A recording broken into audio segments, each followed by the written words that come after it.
When the music stopped and the laughter faded into the night, Ethan Brooks stood quietly by the exit, holding his car keys, watching his coworkers stumble out of the hotel ballroom.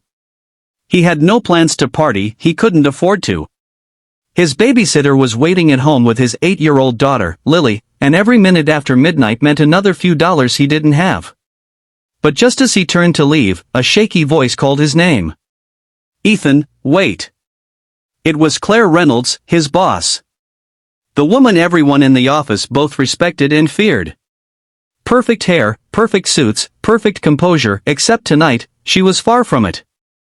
Her usually calm gray eyes were glazed, her voice slurred, and her heels wobbled dangerously on the pavement. "Claire, you okay?" Ethan asked, instantly concerned. She tried to wave him off. "I'm fine, just need a minute."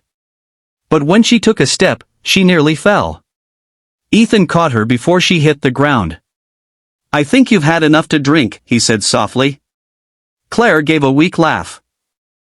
"You think?" The valet had already left, and her car keys dangled from her hand. Ethan hesitated. She was his boss. Driving her home could be misinterpreted, but leaving her alone in that state wasn't something his conscience would allow. "Claire," he said carefully, "let me drive you home. I'll make sure you get there safely." She blinked at him for a moment, then nodded, whispering, "You're a good man, Ethan." He didn't know why, but those words hit him harder than expected. The drive was quiet except for the sound of rain starting to fall. Claire leaned her head against the window, mumbling about how everyone thought her life was so perfect. Ethan didn't reply. He knew better than to interrupt someone carrying that kind of weight. When they reached her house, a mansion on the edge of the city, Ethan helped her inside.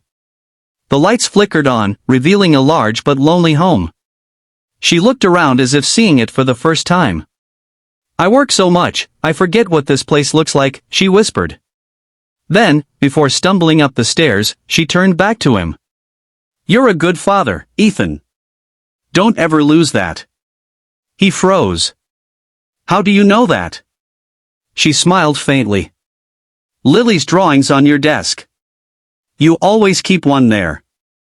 I notice things, even when people think I don't." The next morning, Ethan woke up early as usual.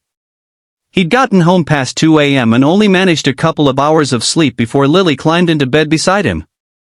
"Daddy, you came home late again," she murmured. He kissed her forehead. "Yeah, sweetheart. Had to help someone last night." When he arrived at work later that morning, he braced himself for trouble. Surely Claire wouldn't remember much, but what if she did? What if she thought he'd overstepped? To his surprise, her office door was open. She looked fresh, professional again, as if last night had never happened. But when their eyes met, she gestured for him to come in. "Ethan," she said quietly, "thank you for last night. I owe you an apology, and probably more than that." He shook his head.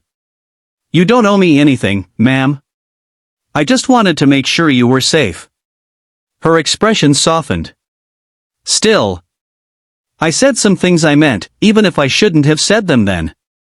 You're a good man, and a good father. I'd been thinking about that a lot today." Ethan shifted awkwardly. "Just trying my best."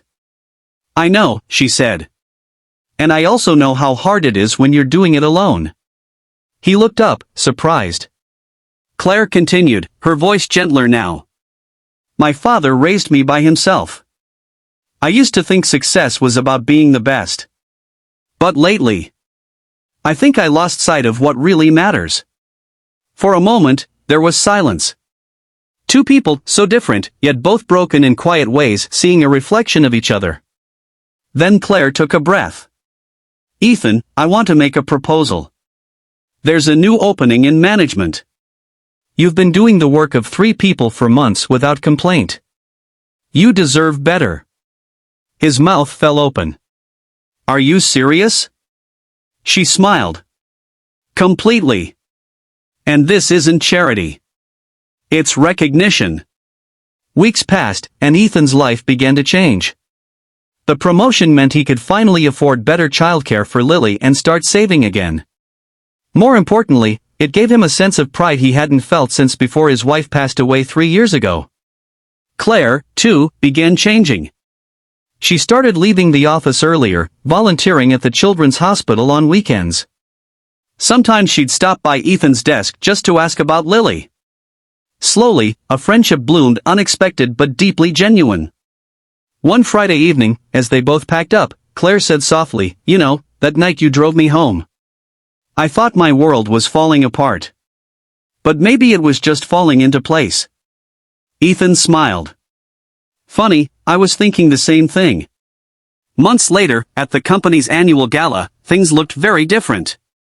Ethan was now a confident manager, and Claire, though still his boss, felt more like a mentor and friend.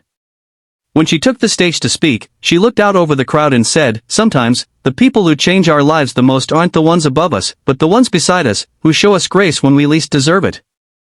Her eyes met Ethan's across the room. And in that moment, everyone clapped, unaware of the quiet story between them, the night a single dad drove his drunk boss home and reminded her, and maybe himself, what kindness truly means. Because sometimes, the smallest act of decency can rewrite two broken lives.